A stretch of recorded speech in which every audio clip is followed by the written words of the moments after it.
అంటే ఆయన 5 ఏళ్ళు, మళ్ళీ మధ్యలో మా 5 ఏళ్ళు, మళ్ళీ ఇప్పుడు 2 ఏళ్ళు, దాదాపుగా 12 ఏళ్ళు కాలంలో మనస్ఫూర్తిగా చంద్రబాబు నాయుడు అడుగుతాను, నువ్వు ఈ ప్రాంతంలో ఉన్నావా అని అడుగుతా ఉన్నా.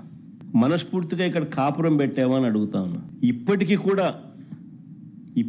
కూడా మీ కుటుంబాలన్నీ ఎక్కడున్నాయని అడుగుతా ఉన్నా.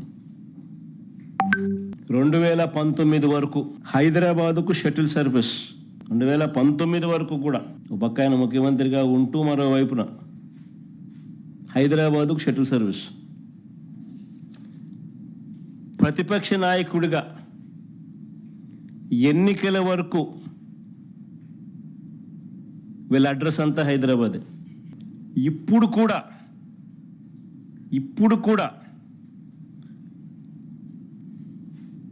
వారానికి 2 రోజులు, వారానికి 5 రోజులే ఇక్కడ. ఈయన పవన్ కళ్యాణ్, ఈయన కొడుకు అయితే అది కూడా వారానికి 4 రోజులు ఉంటే గొప్ప సంగతి. పవన్ కళ్యాణ్ అయితే అసలు ఆయన ఎప్పుడు ఉంటాడో కూడా తెలియదు. ప్రత్యేకంగా ఒక్కొక్కరికి ఒక్కొక్క విమానం, షటిల్ సర్వీస్. ఇవన్నీ వాస్తవాన్ని నేను చెప్పేటివి.